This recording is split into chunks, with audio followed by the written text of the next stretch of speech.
Foodforest. We're so excited to take you on a tour of our spring garden.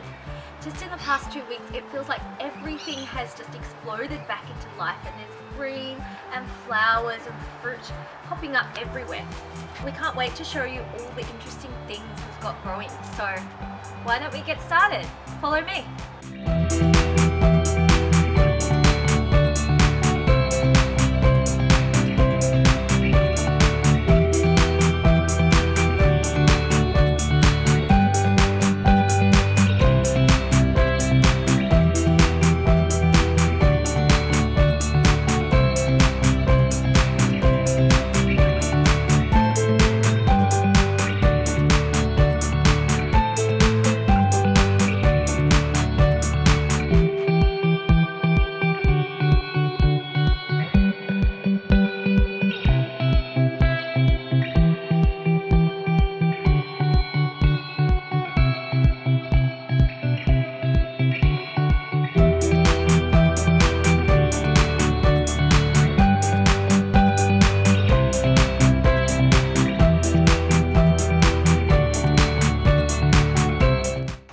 First up are these golden podded peas. Now they're an heirloom variety and produce this glorious yellow coloured pea, which can be eaten both as a snow pea, so like this, or you can wait for it to swell up and shell it and eat it as a shelling pea. It produces these glorious purple pink flowers, which are just so delightful, and it looks really pretty in the garden as a contrast to your standard green coloured snow peas. And as you can tell, it's a very prolific producer. So here on this arch, we've got just two plants, and you've got all these peas. It's just glorious.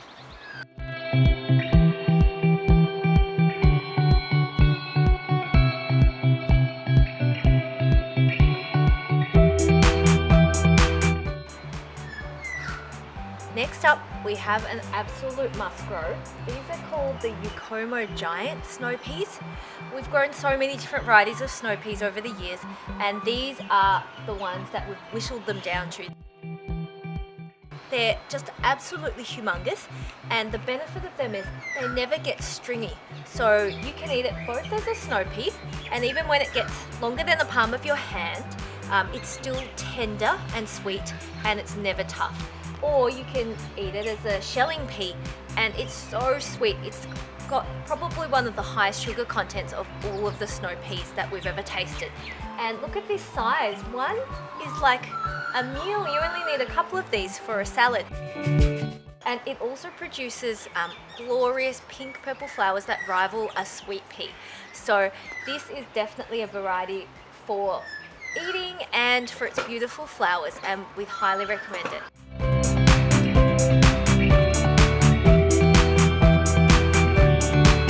Another one I want to show you is these purple podded peas. They're just such a beautiful pop of purple in the garden.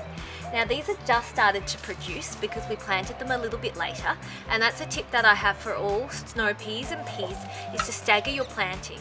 So plant some in late autumn, some in winter, and again in spring, so that you have continuous harvest, because these are just starting to take off while our first lot have finished. And these we grow mostly for the beautiful colour. They also have the purple pink flowers, which just look lovely in the garden. Flavour wise, I wouldn't recommend eating these as a snow pea. They tend to be a little bit more astringent or bitter when they're not fully ripe.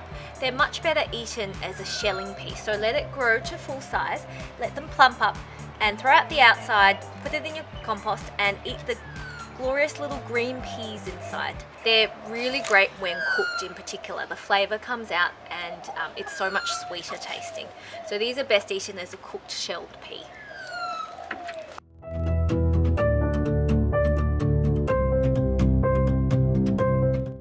Okay, let's talk broadbeans. Now we've got broadbeans planted everywhere in our garden because they're just such a wonderful plant to have, both for your soil and because they're yummy to eat. So you plant broadbeans in autumn and you harvest in spring to early summer. And this is a dwarf variety, so it doesn't need staking. As you can see, it doesn't get super tall, and you plant them close together so they hold each other up, which makes life a lot easier. This is a white flowering variety, and if you haven't smelt broadbean flowers before, smell them because they're so fragrant and beautiful. With all broadbeans, you can eat the leaves as well. So with the young leaves, you can pinch them off and put them into salads. They taste pretty much quite similar to the broadbean itself.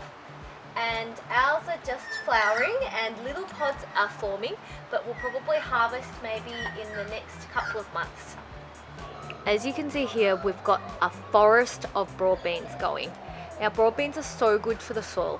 Like all legumes, they fix nitrogen and bring it down into the soil. So at the end of the season, once you've harvested, you chop all the plants down and dig it straight into the soil. It becomes a wonderful green manure to enrich your soil. And they're so great to grow before nitrogen hungry plants like tomatoes, because you chop them down and you enrich the soil with nitrogen. Here we have another variety of broadbeans. As you can see, these have a glorious crimson coloured flowers. While they produce the same kind of beans, just having that different colour in the garden is just so beautiful. There's lots of edibles with different coloured flowers, and we like to incorporate these into our garden because they look as good as any ornamental that you grow. And broadbean flowers attract so many bees and beneficial insects as well. These are again a semi-dwarfing variety, but because they're tall and can shade out other plants, we plant our broadbeans on the southern side of our garden beds if you're in the southern hemisphere. Then they don't block out the northern sun and you grow your shorter plants in the northern direction. So you can see this broadbean, little baby pods are just starting to form, and they usually form from the bottom going up. You can see teensy little babies here, and then the flowers that keep opening as you go up the stem.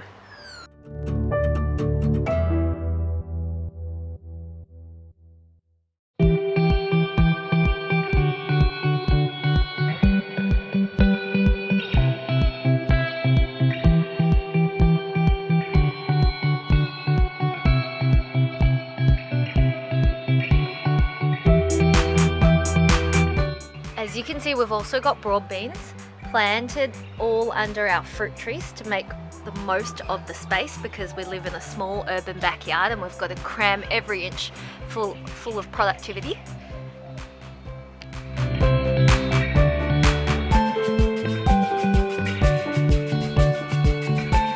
Now I'm going to introduce you to some of our favourite perennials that we grow in the garden. So for those not familiar with the term, perennials mean plants that grow season after season, as opposed to annuals like tomatoes and cucumbers, which you need to plant again, replant every season. So our garden has a great mix of annuals and perennials. The perennials are a lot less work and are really the backbone of our garden. So here we've got a type of perennial onion. It's called Egyptian walking onion. It's an heirloom variety which can be quite hard to source, but once you get some bulbs, they really grow forever. So I planted these in autumn, and we eat the tops as spring onions, and we've been picking off it all winter, and it just keeps coming back and coming back. So it's great for the tops, and at the end of spring coming into summer, the tops will die back, and that's when you harvest the bulbs underneath. And the name Egyptian walking onion means, what's that referring to is that when it flowers, it actually produces a long stalk with little bulblets at the end, and each of the bulblets, the flowers, are a little mini onion, and it will tip over into the soil and it will create more onions wherever it touches. So hence it ends up walking across your garden bed. So we started with just a few bulbs, and we've got this whole corner full and another area over there, which I'll show you in a second. But yeah, they're just so good for the tops and the bottoms, and they last forever.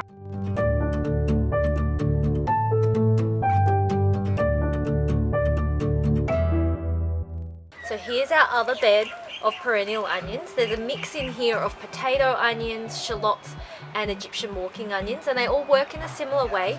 You can see that you plant one bulb and it splits into many different bulbs. So unlike traditional onions that just form a single round bulb, these ones form lots of bulbs, so you get more bang for your buck. Another interesting perennial I've got for you, these are collard greens. So they're a type of open-leafed cabbage. Unlike traditional cabbage, which forms heads, these are just a leafy version of it, and they grow for many seasons as opposed to cabbage, which is a one season plant. This collard we've had for about 3 years now. So you just pick off a leaf like this and you use it as you would normal cabbage. So you can use it in coleslaws, and you can use it in cabbage roll wraps, wherever, and in soups and stews. And you use it as normal cabbage, but it keeps producing for the whole year and for years as well. So this is an established plant. And these are some new collards that I planted from seed this season because we love them so much, so we're hoping to form a whole border of them back here. We also love this stunning French sorrel. It's called a red vein sorrel, and you can clearly see why because of these lovely markings on its leaves. The taste is a little tart. You can use it in salad and it adds that extra zing to it. It's another fantastic perennial, and this plant we've had for about 3 years now, and it just keeps on giving. And we've got some rhubarb sprouting back here. I find in winter rhubarb tends to go dormant here and bounces back with huge leaves. Look at that.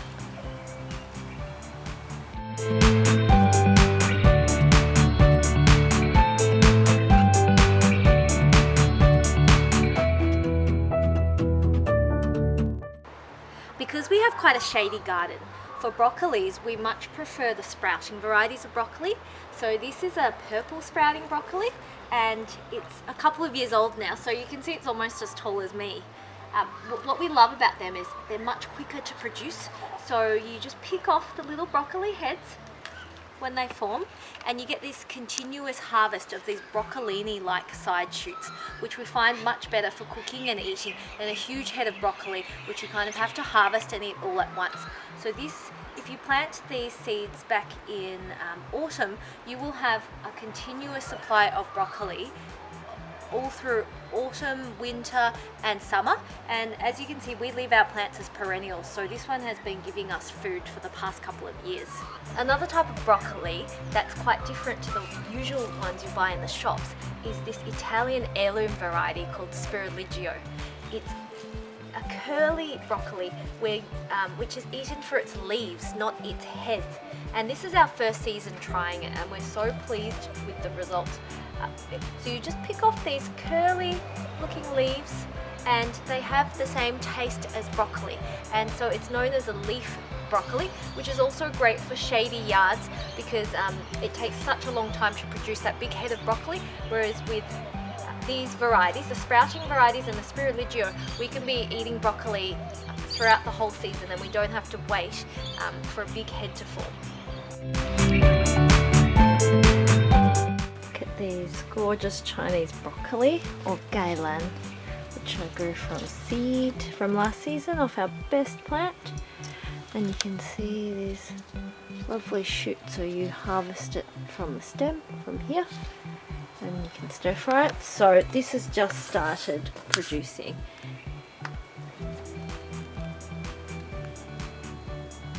And the leaves are massive, look at them. Greenhouse grown plants always have bigger leaves because there's a little less light in here and they get big and plump so they can photosynthesize more. So if you're growing something leafy for its leaves, plant it in the greenhouse. Hello! Hello! You want to have a look around too?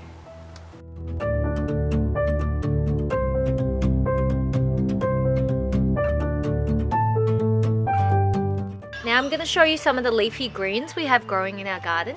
So this is Mizuna. I let one plant go to seed and we've had an entire bed of Mizuna this season to eat from. It can be quite hot, so for those that like wasabi, it feels a little bit like that when you're eating more mature Mizuna. If you harvest it when little, it's a lot more mild and tender. It's great in salads and stir fries. So this is a red version of Mizuna. Got these long purple streaks and it's a nice contrast to the green one when used in salads. And behind it, you can see this variety of lettuce. We grow this year after year. It's an Australian heirloom variety called yellow leaf lettuce.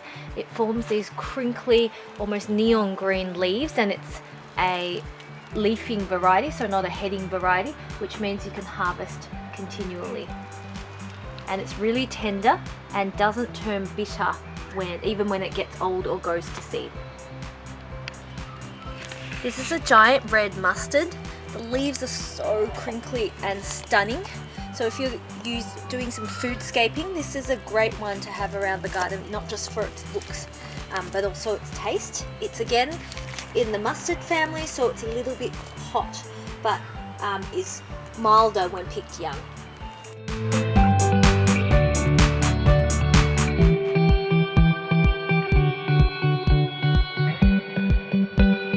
And of course, we love our silver beets and our rainbow chards. Now, rainbow chards really do come in almost every color of the rainbow, from the pinks to the reds to the golden.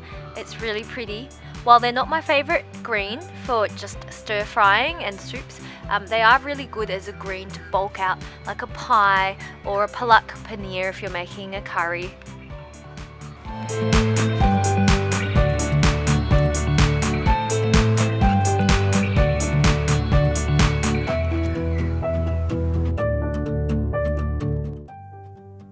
Here we've got a silver beet, which is the green-white version of rainbow chard, and they're actually a perennial vegetable too if you pick off its flowering head, and this one's been growing for a few years and providing us with lots of food.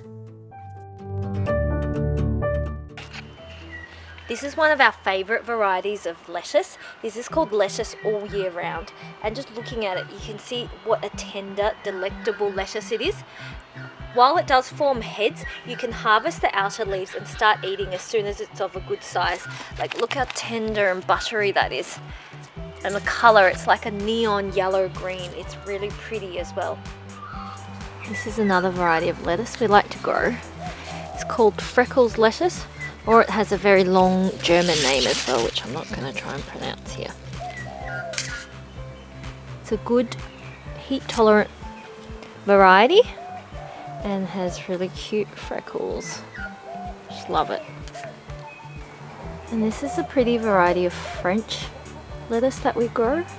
It's got red burgundy leaves, and it will form a lovely sweet head inside, but you can just harvest individual leaves like this.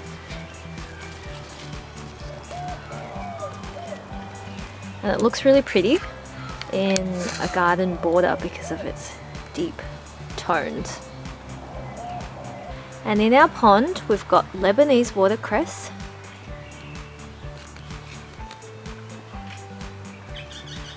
and standard watercress, which you can just see here. And this is the Lebanese. It's got fern-like leaves, and we've got Vietnamese mint. I'll do a separate feature just on growing in our pond down the track, because we grow lots of different edibles in this over summer. And so look at this wonderfully lush Vietnamese mint.